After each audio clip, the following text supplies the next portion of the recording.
Hello, friend. This is Sumit Bahadur, and welcome to your most favorite podcast channel, Vision 100, जहाँ पर we discuss all the things in our journey as a social entrepreneur in the direct selling industry using Amway's guided entrepreneurship model, जहाँ पर we could get the time, money, and the freedom to do the things we want to do in life and become a better version of ourselves.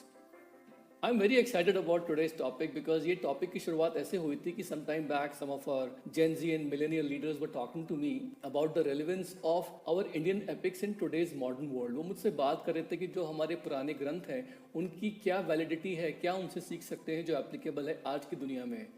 तो दोस्तों मेरे को एकदम से याद आया कि कई साल पहले की बात है. दिल्ली में I was meeting with mister Gurcharan Das who was a former CEO of Procter and Gamble.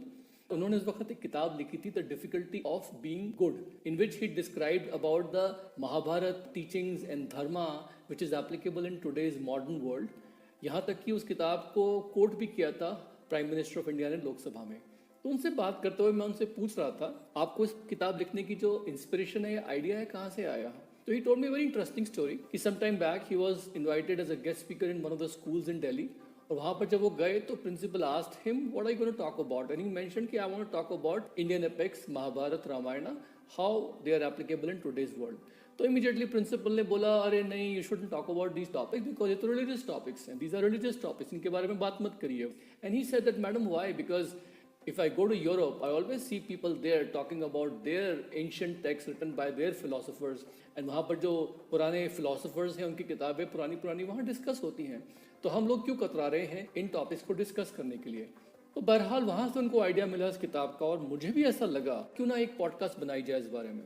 और जब मैंने सोचा इस बारे में तो मुझे लगा कि हमारे जो डायमंड हैं महेश दुबे जी, उनसे बेहतर कोई नहीं हो सकता. Nobody better than him to discuss about this topic because his life, entire life is a life of struggle where everything about Ramcharitmanas and Ramayana जो उन्होंने बचपन में सीखा which he learned as a kid saved him. You know what his story is? छोटी सी जगह में he was brought up in a very small place by his father who was a very simple farmer, किसान थे. और 7 साल की उम्र से उनके फादर ने उनको पीट पीट के by hitting him, his father made him learn about Ramcharitmanas by waking him up at the morning every day at 3:30. सुबह 3:30 बजे उठा दिया जाता था और उनको जबरदस्ती वो सिखाते थे. उनको अच्छा नहीं लगता था, he hated his father for that, but फिर भी उन्होंने 7-8 साल तक सीखा. यहाँ तक कि उनको लगभग सारे श्लोक जो थे वर्बटिम याद हो गए थे, मुंह ज़बानी याद हो गए थे. और without any formal education so to speak, ना के बराबर शिक्षा के अभाव में सिर्फ रामचरितमानस को समझकर सीखकर he came at a tender age of 17 years old to Mumbai to make his life. Mumbai में बिना पैसे के अकेले बिना कॉन्टैक्ट्स को आए और अपनी ज़िंदगी बसाने की कोशिश करी और बहुत दिक्कतों का सामना करना पड़ा. टूट गए थे अंदर से. He was a broken man inside when he saw this Amway business. And you know what, he was under 20 lakh rupees of debt. वो 20 लाख रुपए के कर्जे में थे. ऐसे हालात में उन्होंने जब ये बिजनेस देखा और वहाँ से उन्होंने अपनी लाइफ बनाई. वो कहते हैं कि इसका सारा श्रेय जो है वो जाता है उन टीचिंग्स को रामचरितमानस की which he learn from a childhood. Because जब वो अकेले थे, कोई उनकी हेल्प नहीं कर रहा था, मुश्किलों से घिरे हुए थे, when he was surrounded by difficulties, no one to help him, only those teachings which he learned, those shlokas kept on echoing, reverberating in his mind. वही चीज़ें, वही सिखाई हुई चीज़ें उनकी माइंड में गूंजती रहती थी और उन्होंने वहीं से अपने आप को उठाया.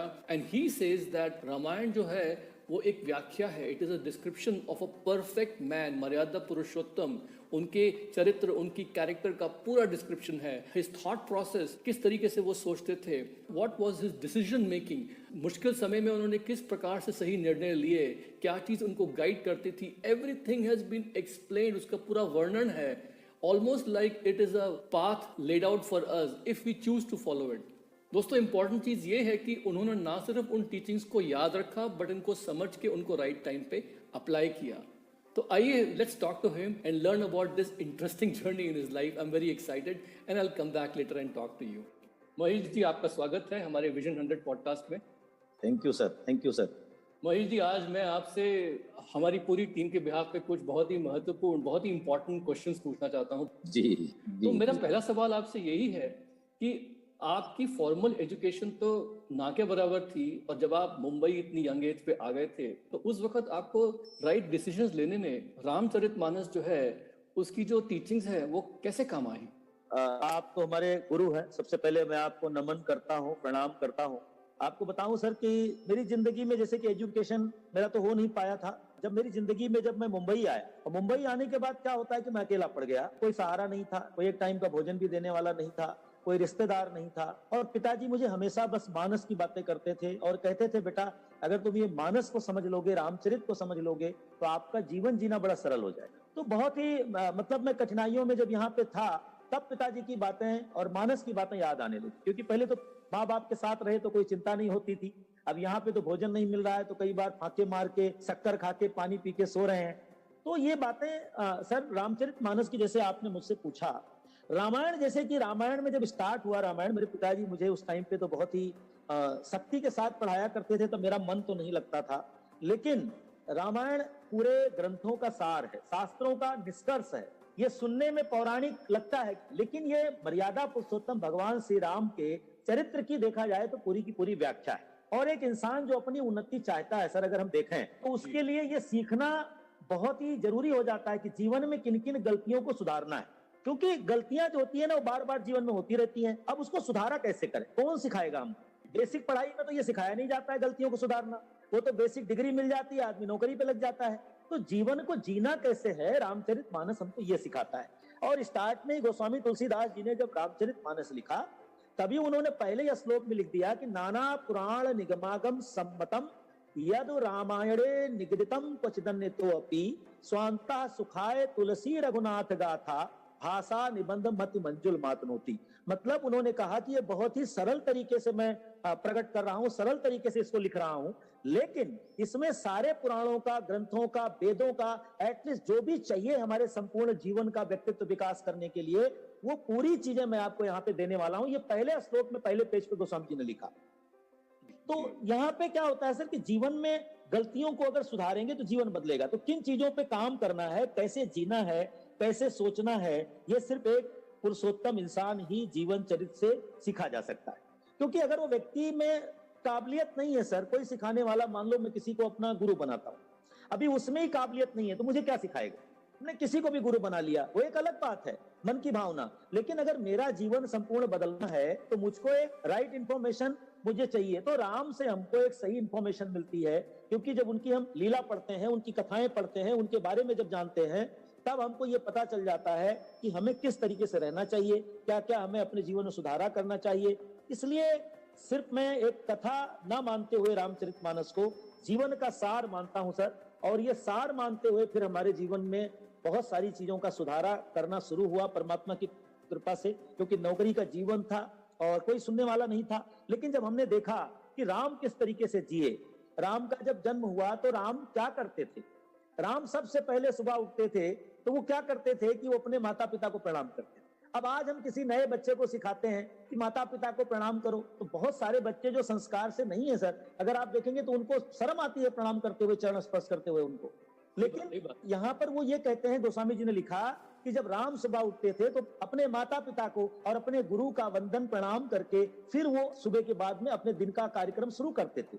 अब उससे क्या होता था? एक संस्कार उनमें आया, एक पावर भर गई, माता पिता का आशीर्वाद मिल गया और गुरु का आशीर्वाद मिल गया, तो काम करना आसान हो जाता है। उसके बाद सेकंड लाइन क्या लिखी गोस्वामी जी ने कि राम फिर क्या करते थे कि आयसु मांग करहि पुर काजा चरित दे कि हर सही मन राजा। अब आप ये देखो सर कि रामचरितमानस में सार कितना है। अगर हम सुबह सुबह अपने गुरु से या अपने माता पिता से हम कुछ चीजें सीख करके दिन की शुरुआत करें, तो हम बात करते हैं ना पूरा दिन हमारा मंगल में कैसे हो, तो वो मंगल में दिन हो जाता है। तो ये सारी चीजें सर माता पिता और गुरु की कृपा और उनका आदर करना और कैसे किस तरीके से जिंदगी को जीना, ये सारी बातें सर रामचरितमानस से हमको सीखने को मिलती है sir. Excellent excellent Mahesh ji, आपने तो बहुत अच्छे से समझा दिया। एक सिस्टम बन गया जिस सिस्टम में आपको ब्लेसिंग्स मिल रही हैं, आप सबमिशन में हो। और देखा क्या गया है कि जब हम सबमिशन में किसी पावर के, हायर पावर के होते हैं, और उसके बाद उस ब्लेसिंग्स से जब हम लोगों ने अपना काम शुरू किया, तो एक एटीट्यूड ऑफ ग्रेटिट्यूड आ जाता है कि we are grateful towards God for giving us parents, giving us teachers. तो ये तो बहुत बढ़िया बात बताई। अब मुझे एक बात बताइए कि जब लोग फर्क अपॉर्चुनिटीज देखते हैं, आप भी जब बॉम्बे में आए होंगे तो अपॉर्चुनिटीज तो बहुत सारे लोग आपके पास लेके आते होंगे, ये कर लो, वो कर लो, इधर कर लो। बहुत आए थे सर, बहुत लोग आए मेरे पास। तो आपको रामचरितमानस की या जो भी आपने सीखा था इन ग्रंथों से, उन वैल्यूज ने आपको कैसे मदद करी कि आप इस अपॉर्चुनिटी को पहचान पाए? जी, ये बहुत बहुत ही बड़ा सर, अगर आप ये जो बात पूछ रहे हैं, मेरे जिंदगी में जो ये निर्णय हुआ एमबे बिजनेस बिल्ड करने का, उसके पहले तो आपको मेरी स्टोरी पता है कि जिंदगी बहुत संघर्ष से आई है। मैं थक चुका था अपनी जिंदगी और मेरे को लगता था कि मेरी जिंदगी में कुछ नहीं हो सकता है। और उस समय जैसे कि आपने कहा, मेरे पास में मुझे लगता है दसों लोग अलग अलग चीजें लेके आए। लोग कहते थे आप ये कर लो, आप ये कर लो, आप ये कर लो, मैं आपको बहुत हेल्प भी कर दूंगा, क्योंकि मेरे शुभ चिंतक भी बहुत थे सर उससे। बट पता नहीं क्यों मेरा मन जो था सर, मैं मतलब भुखमरी के लिए हालत मेरी थी कि खाने के लिए, बच्चों के लिए पैसों का जुगाड़ नहीं था, बट मेरा कोई भी काम करने का मन नहीं करता था। और मुझको लगता था कि यार ये काम ठीक नहीं है, वो काम ठीक नहीं है। बट जब एमबे अपॉर्चुनिटी में जबरदस्ती देखने गया था, देखिए यहाँ पे भी एक भगवान की लीला है कि भगवान अपना जिसको मानते हैं उसको कोई चीज किसी न किसी माध्यम से कई बार जबरदस्ती भी दिखा देते हैं। तो जब मैं एमबे अपॉर्चुनिटी के लिए मैं किसी के घर गया था और वो व्यक्ति किसी और को बता रहा था, लेकिन जब वो बातें मैंने उनकी सुनी तो मुझको बड़ा अच्छा लगा और मैंने उनसे कहा कि भाई मुझे भी इसके बारे में बताओ। तो उन्होंने कहा कि भैया ये आपके काम का नहीं है महज, क्योंकि इसमें पढ़े लिखे लोग चाहिए। तो उनको पता था कि मेरा एजुकेशन बैकग्राउंड वेरी पुअर। दूसरी बात थी कि मेरे हालात अच्छे नहीं थे, मेरी क्रेडिबिलिटी खत्म हो गई थी। अच्छा, मैं उनसे कर्जा मांगने जाता था। तो परिस्थिति ये थी कि मतलब वो मुझे दिखाने के लिए तैयार नहीं थे। बट मैं उनके साथ जबरदस्ती एमबे का जो फंक्शन था, उस समय जो एक बड़ा फंक्शन हो रहा था, वो फंक्शन देखने के लिए मैं मुंबई में गया था भिवंडी से। और जबरदस्ती इसलिए बता रहा हूं सर कि वो 2 बार बात करने के बाद भी मना किए। तो मैंने कहा भैया अगर आप मुझे नहीं दिखाओगे तो मैं खुद ही चला जाऊंगा। तब उन्होंने कहा ठीक है आप बस में आ जाइए और पैसों का इंतजाम करिए, और मैं टिकट लिया और वहां गया। तो जब मैंने उस माहौल को देखा सर, और वहां पे मैं सिर्फ 1 घंटा ही रहा क्योंकि मैं लेट भी पहुंचा था बहुत। पर जो व्यक्ति वहां पे टॉक कर रहे थे उनमें मुझको एक ऊर्जा दिखी, बड़ी सच्चाई दिखी। क्योंकि देखिए मेरे पिताजी हमेशा ये बात कहते थे, और रामचरितमानस भी हमारा ये गवाह है, कि दुनिया में जो सत्य है वही सबसे बड़ा व्रत है, सत्य ही धर्म है, सत्य ही जीवन है। अगर सत्य के ऊपर हम चल पड़े तो जीवन बदल सकता है। तो ये बात तो हमें पता था। और बाबा मानस में लिखते हैं कि धर्म न दूसर सत्य समाना, आगम निगम पुराण बखाना। तो मैं वहां पे जब गया ना सर, तो मुझको ये लगा कि ये सच्चाई ईमानदारी का काम है।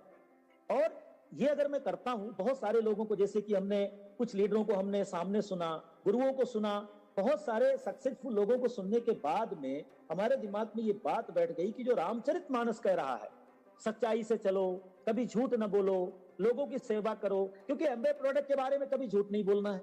हमने जब बिजनेस को स्टार्ट कर दिया, लाइसेंस ले लिया, और पैसे नहीं थे, 10,000 रुपया कर्जे पे ले लिया 4% पे, क्योंकि मुझे लगा कि यार लाखों रुपया कमाने का मौका है। कई लोगों ने कहा मैं 20 लाख का कर्जा उतार चुका हूं, किसी ने कहा मैं 50 लाख का कर्जा उतारा हूं, किसी ने कहा मैं ये किया हूं। मेरे ऊपर भी कर्जा था 20 लाख का। तो मैंने सोचा कि यार उसके लिए 10,000 रुपया कर्जे पे लेना बहुत छोटी बात है। तो वो वहां से मैंने शुरुआत किया सर। अब यहाँ पे क्या हो गया कि रामायण हमारे अंदर तो बसा था, लेकिन मैं उस चीजों को फॉलो नहीं कर पा रहा था मेरे कपड़े के बिजनेस में। क्योंकि वहां पे तो झूठम झूठ सुबह से स्वाहा होता था, वहां पे तो कोई सत्य का काम नहीं था। वहां तो इसकी टोपी उसके सर करो, पैसे कमाओ। यहां आने के बाद सर क्या हुआ कि जैसे मैंने ज्वाइन किया, और ज्वाइन करते ही मेरे घर पे छोटा वाला डब्बा न्यूट्रीलाइट डेली का आया। और वो डब्बा जब मेरे अंदर एक एक टैबलेट जाने लगा तो मैं बहुत वीक हो गया था, कमजोर हो गया था। और मैं कई बार ऐसा लगता था कि मैं अब चल ही नहीं पाऊंगा, जबकि मेरी एज कम थी। उस समय मेरी एज कुछ 32-33 साल की थी। तो मैं आपको बताऊं कि मेरी हालत खराब हो गई थी। लेकिन जैसे ही मल्टीविटामिन मेरे अंदर गया, मेरा विश्वास बढ़ा। तो मुझे लगा कि जो सच है वो लोगों को बोलना है। तो मुझे एक एक चीजें रामायण की सेट होते गई कि सच बोल के काम करना है, कभी झूठ नहीं बोलना है। दूसरों की सेवा यहाँ पे बाद में। देखिए सर क्या होता है ना, धीरे धीरे धीरे धीरे मानस ऐसा अंदर पहले से पिताजी ने बैठा दिया था, कुछ संत महात्माओं ने ऐसा बैठा दिया था कि मुझे ये तो पता था कि रामायण में जो भी लिखा है ये मंत्र है, ये कोई कथा कहानी नहीं है, एक एक महामंत्र है, जीवन बदलने वाली पंक्तियां हैं जो लिखी हुई है। Very true. तो वो एक एक चीजें मेरे मन में बसने लगी कि रामायण में पहले से ही बताई गई ये सारी चीजें। कि जैसे आप सब जानते हो कि मेरा मतलब जैसे मेरा एजुकेशन नहीं था, लेकिन वहां पे भी अगर आप देखें रामचरितमानस में, तो वहां पे भी ऐसा नहीं था कि जो लोग भी दिख रहा है कि भाई इतने बड़े बड़े वहां पे लीडर बने, इतनी बड़ी उन्होंने जीत करी है, तो कई बार उनका एजुकेशन के बारे में कुछ पता नहीं था, उनका क्या एजुकेशन क्या नहीं, बानरी सेना का क्या एजुकेशन था। लेकिन भगवान की शरणागति आने के बाद में उनके अंदर बुद्धि आ गई, बल आ गया, ज्ञान आ गया। तो यहाँ पे सर मैंने ये सीखा कि ज्ञान जरूरी है, ज्ञान के साथ में भक्ति जरूरी है, कर्म जरूरी है, लेकिन सबसे ज्यादा शरणागति जरूरी है। ये बात मुझे समझ में आई रामचरितमानस। सही बोला आपने कि ये तो बहुत जरूरी है। जब तक वो सबमिशन की फीलिंग नहीं आएगी, तब तक भक्ति है, तब तक ज्ञान है, हर चीज जो है वो आधी अधूरी रह जाती है। और कर्म तो करना ही पड़ेगा, आपने बिल्कुल सही बताया। इस बिजनेस इसमें जो सच्चाई है, ट्रुथ, वही आपको आगे लेके जाएगा। अगर आप किसी के साथ कुछ बनावटी काम करने की कोशिश करेंगे तो वो कभी भी आगे नहीं बढ़ेगा। बिल्कुल सही कह रहे हैं आप। मतलब सर ये मैंने देखा कि जैसे मान लो आदमी, कई बार ऐसे लोग हैं कि ज्ञान भी ले रहे हैं और मतलब पढ़ाई कर रहे हैं, मीटिंग्स अटेंड कर रहे हैं, अगर हम इसे कनेक्ट करें अपने बिजनेसेस को। अच्छा, कई लोग हैं जो मतलब ये भी कहते हैं कि मैं अपने गुरु का भगत हूँ या मैं ये हूँ, मतलब वो भी उनके अंदर वो भी चीजें काफी सारी वो दिखाते हैं कि मेरे अंदर ये है, कर्म भी करते हैं, प्लान भी दिखाते हैं, कॉलिंग भी करते हैं, बहुत सारा तामझाम भी करते हैं, लेकिन फिर भी वो असफल है। सर मैंने ये देखा है, पहले भी जब मैं स्टार्ट किया था और कुछ समय तक जैसे कि मैं भी सफल नहीं हो पा रहा था इस बिजनेस में, ऐसा नहीं था कि डे वन में सफल हो गया था। तो शरणागति ऐसी चीज है कि जब आदमी अपने आप को पूरा सरेंडर कर देता है, शरणागति कर देता है, उसके बाद सफलता 100% सर उसके जीवन में आ जाती है। ये मैंने देखा है। ये बिल्कुल सही बात है। शरणागति का मतलब ये होता है कि गुरु के सामने कोई ईगो नहीं है, बिल्कुल भी। महेश जी, आपको तो बस मन करता है सुनते जाएं, लेकिन मेरा आपसे एक सवाल है कि हमारे बिजनेस में सारा का सारा खेल जो होता है वो होता है लीडरशिप का। तो लीडरशिप क्वालिटीज पहले खुद में कल्टीवेट होती हैं, फिर हम लोग टीम में कल्टीवेट करने की कोशिश करते हैं। तो आपको क्या रामचरितमानस से ऐसी इंस्पिरेशन या टीचिंग्स मिली जिससे आप अपने अंदर वो लीडरशिप क्वालिटीज डेवलप कर सके जिनकी आपको जरूरत पड़ी इस बिजनेस में? सर जी, ये जब मैं कुछ समय बिजनेस में लगाया तो मुझे ये तो पता चल गया कि जब तक वो एक योग्यता नहीं आएगी, एक क्वालिटी नहीं आएगी, एक लीडरशिप नहीं आएगी, तब तक सफलता मिलना बिल्कुल मुश्किल है। क्योंकि ये लाइन में सुना करता था कि people don't join Amway, they join you. तो सवाल ये कि आपको कोई क्यों ज्वाइन करेगा, मुझे कोई क्यों ज्वाइन करेगा? ऐसा तो नहीं है कि भाई कोई यहाँ पे खुशबू अलग से आ रही है। तो सवाल ये था सर कि जब रामचरितमानस की बात करें तो रामचरितमानस में भी श्री हनुमान जी महाराज को एक लीडरशिप मिली। तो लीडरशिप उनको कब मिली? जब उन्होंने लीडरशिप की योग्यता को उन्होंने खुद लिया, उनके अंदर वो योग्यता खुद आई, उनमें वो काबिलियत पैदा हुई, तभी वो भगवान के सबसे निकट बने। और वो आज देखिए तो उनका जगह जगह पे मंदिर है, जगह जगह पे लोग उनकी पूजा कर रहे हैं। तो इसका कारण क्या है? ये चीज समझ में आई कि मुझे में भी वो क्वालिटी पैदा करना पड़ेगा। क्वालिटी क्या है? पहले लीडरशिप का गुण। रामचरितमानस कहता है पहले सच्चाई फॉलो करो, उसके बाद आपको अपने अंदर की जो बुराइयां हैं वो सब निकाल के बाहर करना पड़ेगा। लीडरशिप कहां से आएगी? बुराइयों को निकालना पड़ेगा, क्योंकि बुराइयां तो सब में भरी हुई हैं। तो रामचरितमानस भी यही बार बार कहता है कि जब तक आप सच्चाई की बात तो कर रहे हैं, लेकिन बुराई को निकालना इतना आसान नहीं होता। जैसे मेरे में बहुत सारी बुराई थी, मैं झूठ बोलता था, मैं अकाउंटेबल नहीं था, मैं टीचेबल भी नहीं था, सीखने में मन नहीं लगता था, क्योंकि पढ़ा लिखा आदमी जब नहीं होता है ना तो उसका सीखने का जल्दी मन नहीं करता है। लेकिन जब बात करें लीडरशिप की, सर मानस भी हमें यही सिखा रहा है कि लीडरशिप के लिए हमको अपने आप को तपाना पड़ेगा। सबसे अगर हम अपने आप को तपाएंगे नहीं, और तपाना मतलब क्या होता है कि सीखने में मन लगाना, क्योंकि जब तक सीखेंगे नहीं तो लीडरशिप क्या है पता क्या चलेगा? लीडरशिप की सारी जो क्वालिटी है वो राम जी से सीखने को मिलती है, क्योंकि राम जी में कितनी बड़ी काबिलियत, राम जी ने जो अपने अंदर एक काबिलियत दिखाई लोगों को, दुनिया को, मर्यादा पुरुषोत्तम के रूप में, तो कितनी बड़ी लीडरशिप सर उनकी रही, और उन्होंने कितने सारे लीडरों को भी पैदा किया। तो लीडर के बिना कोई भी काम होता नहीं है, और लीडरशिप रामचरितमानस से बढ़िया कोई नहीं सिखाता सर। अगर इसमें डिटेल में हम जाएंगे तो बहुत बड़ी बात हो सकती है, घंटों हो सकती है, क्योंकि लीडरशिप एक दिन में तो विकसित नहीं होती। पहली बात, लीडरशिप को रोज रोज लीडरशिप लेनी पड़ती है, रोज रोज लीडरशिप के जो गुण हैं वो सीखने पड़ते हैं। आज भी जब मैं बहुत सारी पुस्तकें पढ़ता हूं या मानस पढ़ता हूं और लगातार पढ़ रहा हूं, तो वहां पे ये है सर कि अगर हम रोज गोता लगाएंगे, रोज गोता लगाएंगे, गोता लगाना मतलब रोज जब हम उसको सीखेंगे, रोज बदलेंगे। सीखना सर एक पार्ट है और बदलना दूसरा पार्ट है। सीखते बहुत लोग हैं लेकिन बदलते नहीं है, जो हमारा अनुभव सर अभी तक का रहा है। जैसे आपके आशीर्वाद से, गुरु कृपा के बिना तो कुछ होता नहीं है, तो गुरु कृपा से जैसे कि महेश दुबे आपका एमबीए की दुनिया में डायमंड बन गया, बट मुझको नहीं लगता है कि यार मैं डायमंड खुद बन गया। मुझको लगता है कि ये बदलाव ने डायमंड बना दिया, चेंज ने डायमंड बना दिया। तो मानस जो है सर, बार बार बदलाव की बात की अगर ऊपर बात करें तो इतनी सारी पंक्तियां बाबा ने मानस में लिखी है कि मतलब हम उसमें बहुत सारी बातें कर सकते हैं कि निरंतर बदलाव की जरूरत है, निरंतर बदलाव की जरूरत है। और रामचरितमानस में लीडरशिप ही है जो पूरा मानस अगर इतना बड़ा ग्रंथ बन गया बिकॉज ऑफ लीडरशिप। चाहे आप हनुमान जी को देखें, चाहे आप अंगद को देखें, चाहे आप वहां पे पता चला कि जामवंत को देखें, ये सारे लोग लीडर समर्पण में रहे। अगेन समर्पण की बात आती है कि लीडरशिप समर्पण के साथ आती है, उसके पहले आती नहीं है सर।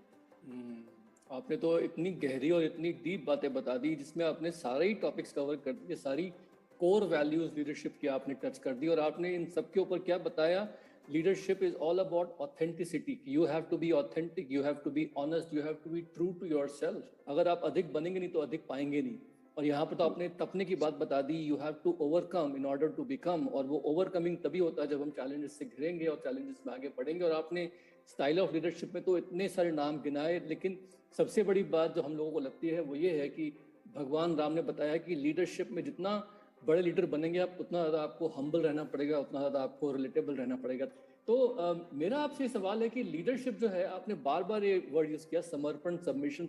समर्पण होता है किसी गुरु या मेंटर के प्रति, जी और आपने बता भी दिया, आपने इसके बारे में रेफर भी किया, यू अलूडेड टू द फैक्ट कि भाई आपको राइट मेंटरशिप लेनी पड़ती है पहले, फिर आपको राइट मेंटर या राइट लीडर बनना पड़ता है। तो रामचरितमानस में क्या मेंटरशिप के बारे में भी बताया गया है क्या, कि मेंटरशिप क्या होती है, कैसे ली जाती है, कैसे दी जाती है? जी जी जी, देखिए सर, लीडरशिप के जो अगर बात करें, मेंटरशिप प्रोग्राम जो होता है, ये तो मुझे पता चल गया कि जब मैं इस बिजनेस में आया था सर। कई बार इस बिजनेस में जब कोई भी व्यक्ति आता है, जैसे मैं आया था, मैं मेरे बारे में बताऊं, तो मुझे कुछ सूझ नहीं रहा था। सूझना मतलब मुझे लगता नहीं था कि यार ये मेरे से, क्योंकि पहले तो मैं एक्साइटेड हो गया कि चलो मेरे ड्रीम पूरे हो जाएंगे, मेरा कर्जा उतर जाएगा। और बहुत लोगों के साथ अगर हम देखें सर, आपने तो बहुत कुछ देखा है दुनियादारी की, कई लोग एक्साइटेड होकर आते हैं, सर मुझे तो ये करना है, लेकिन थोड़े समय के बाद वो गायब हो जाता है, क्योंकि डर जो होता है वो सताने लगता है। मुझे तो इतना डर लग रहा था कि मैं कांप रहा था, क्योंकि मेरी हेल्थ भी अच्छी नहीं थी, पैसा भी नहीं था, जीवन पूरा अंधेरा था जीवन में। पहले से ये पता था कि गुरु की महिमा तो है, लेकिन इतना नहीं पता था। हम पढ़ते तो थे गुरु के बारे में, लेकिन ये जो यहाँ आने के बाद एमबीए में जो हमने रामचरितमानस की बातें, जैसे अगर हम गुरु के बारे में करें, तो बाबा तुलसीदास जी ने इतना गुरु की महिमा गाई है। अब होता क्या है ना सर, जैसे मैंने देखा है कई लोग यहाँ पे अपलाइन अपलाइन और बिजनेस बिजनेस की बात करते हैं और पुरानी आदतों को छोड़ते नहीं है। तो होता क्या है कि खाली अपलाइन अपलाइन से वो भाव नहीं आता है, वो प्यार नहीं आता है। जब हम किसी को अपलाइन बोला जाता है यहाँ पे सर, वो एक अलग बात है, बट मुझको ये लगा कि जब गुरु शब्द को यूज किया जाता है तो एक अलग आनंद पैदा होने लगता है। और जैसे कि मानस में बाबा तुलसीदास जी ने लिखा है कि गुरु बिन भवनिधि तरहि न कोई, जो बिरंच शंकर सम होई।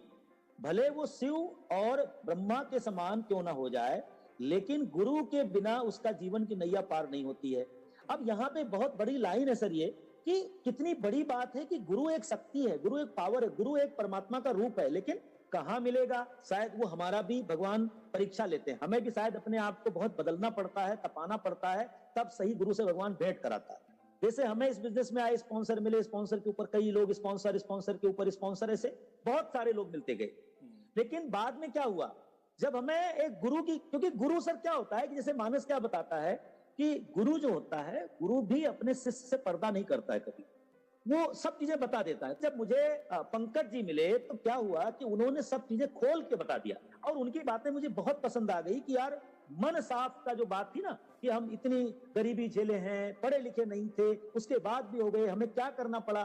तो गुरु बहुत बड़ी शक्ति है सर। एटलीस्ट मानस जब बाबा तुलसीदास जी ने लिखा, तो वहां पे गुरु की इतनी महिमा गाई है, इतनी महिमा गाई है कि बंदौ गुरुपद पदुम परागा, सुरुचि सुबास सरस अनुरागा, अमीय मोरमय चूरन चारु, समन सकल भव रुज परिवारु। मैं गुरु महाराज के चरण कमलों की रज की वंदना करता हूं, गोस्वामी जी ने कहा।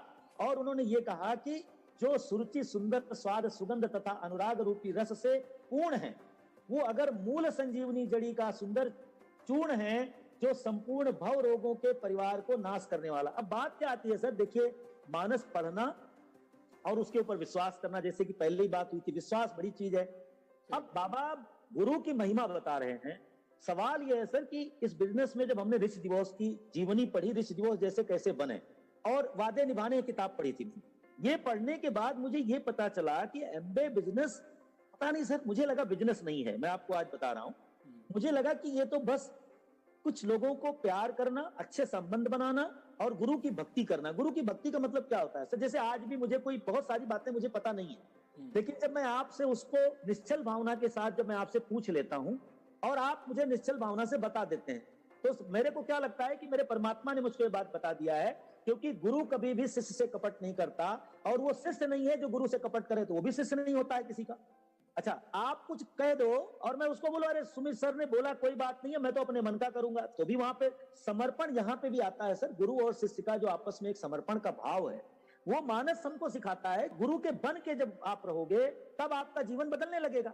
मैं बिजनेस को छोड़ रहा था, बिजनेस छोड़ करके मैं गांव जा रहा था और पंकज जी एक बार कल्याण में आए, उन्होंने दिल खोल के बातें कर दिया, मेरा विश्वास बढ़ गया। कहा तो मैं गांव जा रहा था, सेम टाइम पे भगवान की कृपा आपका आना हुआ सर। आप जब मुंबई में आए थे विजय प्रकाश जी के वहां पे परिवार में आसपास में, तभी आपका दर्शन हुआ, आपका नासिक में सेमिनार था, तो आपकी जो दृष्टि थी वो मेरे ऊपर पड़ी और आपने कहा कि महेश जी आप कर जाओ। वो लाइन आज भी मुझको लगता है कि बार बार मेरे को टंकार दे रही है। तो गुरु पास में नहीं है हमेशा, गुरु हमेशा रोज मिलता नहीं है, लेकिन गुरुत्व पावर अगर उसमें विकसित हो गई है, उसने अगर सही लीडरशिप अपने अंदर विकसित किया, अपने को तपाया, सच बोलना शुरू कर दिया, सेवा का भाव आ गया, निंदा नहीं करता, निंदा सुनता नहीं है, चुगली नहीं करता है, निगेटिव टॉक नहीं करता है, निगेटिव थिंकिंग नहीं रखता है, हमेशा पॉजिटिव टॉक करता है, परमात्मा को समर्पित करता है, वही गुरु है। तो पहली बात यह है कि वो गुरु जो जिसको हम गुरु मान रहे हैं सर, अगर उसमें गुरुत्व पावर की कमी है तो मेरे लिए काम नहीं करती हो। लेकिन सेम थिंग मेरे में भी है कि मैं गुरु तो अच्छा ढूंढ रहा हूं, लेकिन मैं खुद उसको अपनाने को तैयार नहीं हूं, तो मेरे लिए भी काम नहीं करेगी उसकी बातें खुद। तो सर ये चीज मैंने सीखा, ये इतनी बड़ी चीज है सर। मतलब ये 6 घंटा भी बात हो ना सर, मैं आपको बताऊं कि मानस में तुलसीदास जी ने इतनी बार मानस में गुरु के बारे में कहा है, इतनी बार कहा है, इतनी यहां तक कहा कि गुरु पद रज मृदु मंजुल अंजन नयन अमीय द्रव्य दोष विभंजन। एक बता रहा हूं सर इसलिए क्योंकि गुरु महाराज के चरणों की रज, अब देखिए वो शास्त्र लिख रहे हैं, पुराण लिख रहे हैं, तो उनका भाव बिल्कुल सही है। मैं तो ये कहता हूं रिच डिवोर्स को पढ़ने के बाद मुझको कहीं से भी ये नहीं लगा कि रामचरितमानस और एमबे बिजनेस अलग है। मैंने जो जोड़ा सर, मुझे जो लगा, मैं अपनी बात कह रहा हूं। कई लोग इस बातों को नहीं मानेंगे, वो अलग बात है, लेकिन मैं नए लोगों को भी, जो आज के यंग लोग हैं, जो अभी बच्चे हैं, मैं उनको भी कहता हूं कि अगर आप संस्कारों से जुड़ेंगे, अगर आप चरित्र से जुड़ेंगे, मेरे पास बहुत सारे इंजीनियर बच्चे, बहुत सारे टीचर, बहुत सारे यंग लोग जो यूथ हैं, मैं उनको सबको ये सिखाता हूं कि सबसे पहले अपने माता पिता को प्रणाम करो और गुरु की भक्ति करो, तब आपका जीवन बदलेगा, नहीं तो नहीं बदलेगा। और उनको ये रोज सिखाता हूं सर कि आप माता पिता को प्रणाम करते हो? बोले सर नहीं करता हूं। तो मैंने कहा आप कर सकते हो? बोले हाँ सर करेंगे। कई लोगों ने करना शुरू कर दिया। तो संत यहाँ पे ये बताया सर कि गुरु महाराज के चरणों की रज कोमल और सुंदर नयनामृत अंजन है, जो नेत्रों के दोषों का नाश करने वाला है। गुरु के सन्मुख कोई भेद छुपाना नहीं चाहिए। इस बात को तुलसीदास जी मानस के बाद बाल कांड में दोहे के माध्यम से कहते हैं। मतलब क्या है, गुरु से अगर हम कोई चीज छुपा रहे हैं तो जीवन बदलेगा नहीं, चाहे कुछ भी हो जाए। और ये बात सर हमने सीखा और इसको हमने बहुत, आपको बता दूं कि ये मैं कहूं कि मैं आपका बहुत अच्छा शिष्य हूं तो भी ये शायद घमंड की बात होगी, मैं बिल्कुल नहीं कहूंगा, लेकिन मैं सर आपके चरणों में हमेशा बना रहूं। बस यही मेरी सर भावना है कि बस परमात्मा आप मेरे लिए भगवान हो, क्योंकि भगवान ने खुद रजिस्ट्री की है कि मैं अपने भक्तों की रक्षा करने के लिए, मैं अपने बालकों की, भक्तों मतलब भक्त किसी को समझ में नहीं आता है, तो मैं अपने बालकों की, अपने सच्चे लोगों की, अपने सच्चे परिवार की, जो ये मानता है कि भगवान दुनिया में है और भगवान का मैं हूं, भगवान कहते हैं कि उसके लिए मैं मानव अवतार लेके आता हूं। ये मानस कह रहा जी कि तब तब धरि प्रभु मनुज शरीरा, हरै सदा भव सज्जन पीरा। मुझे आज भी ये पूरा विश्वास है कि अगर गुरु मेरे जीवन में नहीं आते और गुरु की महिमा मुझे समझ में नहीं आती 2007 में, तो महेश दुबे पता नहीं जिंदा होता या मर गया होता या कोई कहां खराब परिस्थिति में कहां होता, मुझे नहीं पता। मुझे आज भी पूर्ण विश्वास है कि ये गुरु की कृपा है कि महेश दुबे आज अपनी इतनी हंसी खुशी की जिंदगी अपने तीनों बच्चों केशव माधव राघव के साथ जी रहा है, अपनी पत्नी किरण के साथ जी रहा है। एक बच्ची हमारे घर में आ गई, गीत, केशव की पत्नी। आज हम परिवार अगर खुश हैं, हमारी हर मुस्कान का अगर पूरा का पूरा श्रेय जाता है तो मेरे गुरु भगवान सुमित और तान्या बहादुर जी को और पंकज और अमिता जी को जाता है। ये मैं आज बिल्कुल, परमात्मा मेरे सामने ही है और मेरे अंदर ही है, मैं परमात्मा को अंदर से साक्षी मान करके और ये बात कह रहा हूं। इतनी बड़ी गुरु की महिमा है। अगर कोई व्यक्ति गुरु को अपने फॉलो कर लेता है, गुरु के चरणों में चला जाता है। देखो चरणों का मतलब, अगर कोई व्यक्ति चरण छूता है, हमने देखा जब हम मीटिंग में जाते थे, कोई किसी का चरण छू ले तो लोग अरे क्या ये काम नहीं करना है। अरे भाई धंधा मत बनाओ, एमबे बिजनेस धंधा बनाओगे खत्म हो जाओगे, कल आज होगा कल नहीं होगा। इसको गुरु भक्ति के साथ जोड़ो, इसको गुरु के साथ कनेक्ट करो, इसको परमात्मा के साथ कनेक्ट करो, क्योंकि एमबे जो है वो ईमानदारी का बिजनेस है, प्रोडक्ट सच्चाई का है, सीखना सच्चाई का है, यहाँ पे कुछ भी झूठ नहीं है। अगर कोई अपना गुरु किसी को सही में बना लेता है और अगर उसके चरण को प्रणाम कर लेता है तो उसको बुरा नहीं मानना चाहिए, उल्टा उसको आशीर्वाद देना चाहिए कि भैया डायमंड बनो, क्राउन बनो। मुझे ऐसा लगता है। You are absolutely right Mahesh ji, because जिन वैल्यूज के बारे में आप बात कर रहे हैं वो वैल्यूज जो है हमारी कोर वैल्यूज हैं। We talk about vibration, we talk about love. हर पिता चाहता है कि उसका बेटा उससे आगे निकले। Same feeling we have in our business towards our mentees also, जिनको हम लोग मेंटरशिप देते हैं। आपने तो कोई भी ऐसी चीज छोड़ी नहीं है इसमें, मतलब मेरे सारे क्वेश्चंस का आपने एडवांस में जवाब दे दिया। आपकी family is so beautiful. I feel like I played a role in making your family even more beautiful. I love you very much. I'm so proud of you. Thank you sir, thank you sir, I love you sir, thank you sir. Wow दोस्तों, ये जो आज की talk थी, this was an eye opener for me because there were many key takeaways in it for me. आप में से कुछ लोग हो सकता है you were listening to this whole thing thinking कि ये किस दुनिया की बात कर रहे हैं, but let me tell you, I will try to draw the parallels between what he is talking about and what is applicable today. सबसे पहले उन्होंने मुझे ये बताया कि knowing and believing are two different things. किसी चीज़ को जानना और किसी चीज़ को श्रद्धापूर्वक करना, दोनों में फ़र्क है। Many times we have knowledge, but without faith in that knowledge कि वो हमारे लिए काम करेगी या नहीं करेगी, even if we apply that knowledge doubtfully, then it will not bring about the desired change in our life. बहुत सी बार होता है कि हम लोग जो है ज्ञान को बिना श्रद्धा के अप्लाई करने की कोशिश करते हैं, लेकिन उससे हमारी ज़िंदगी में बदलाव नहीं आता है। महेश ने क्या किया कि जो नॉलेज थी रामचरितमानस की, विथ फुल फेथ, श्रद्धापूर्वक उन्होंने उसको अप्लाई किया and it work for him in his life. दूसरा key take away for me was to cultivate a child like innocence and faith in is very very important. बहुत सी बार क्या होता है ना कि हम लोग जो है ना दुनियादारी में या बीइंग प्रैक्टिकल में हर चीज़ को थोड़ा सा सिनिकली डिस्ट्रस्टफुली देखते हैं। And you know what happens is that you know when we develop that negative thinking then everything works against us. तो बच्चों जैसा फेथ, बच्चों जैसा एक इनोसेंस होना बहुत ज़रूरी है। लॉर्ड रामा की जो लाइफ थी उसमें मैंने ये देखा कि ही always remained very calm, composed and he maintained dignity even in the most toughest of situations. He articulated a very clear vision for his team.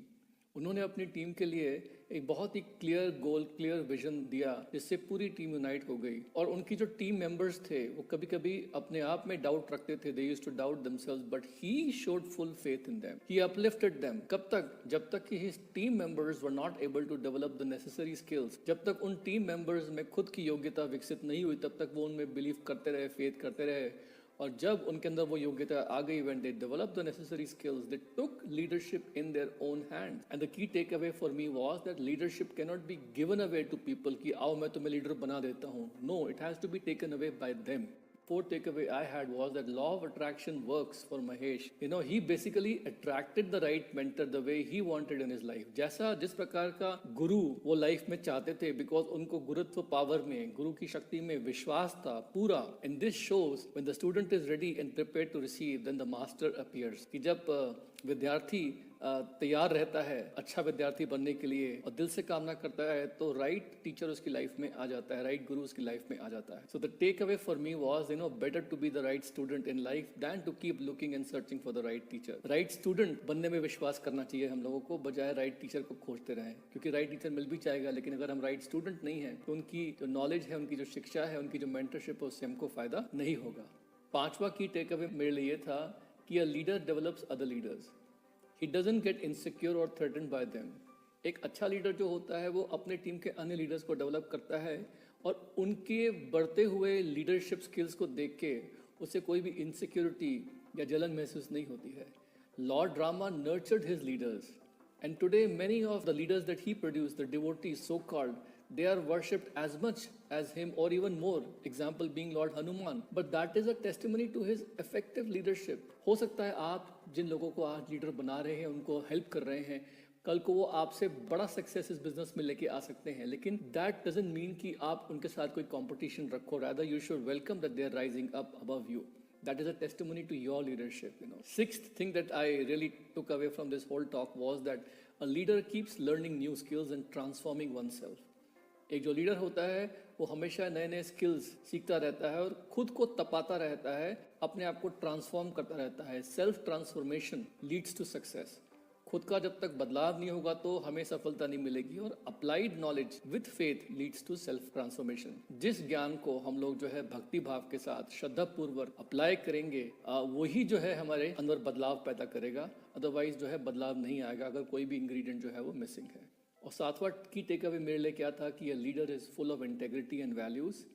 और लीडर जो होता है ही ऑलवेज शोज हम्बलनेस। वो झुक जाता है सफलता के साथ साथ, कभी भी प्राउड नहीं फील करता, घमंड नहीं आता उसको कि देखो मैं कितना अच्छा हूँ। He never feels proud of his skills कि look how good I am. So a good work ethic is any leader's most outstanding virtue which demonstrate that किसी भी सर्कमस्टेंसेज में, किसी भी हालात में, बिजनेस में हमें अपनी जो वैल्यूज हैं, हमें जो अपने संस्कार हैं वो छोड़ने नहीं चाहिए।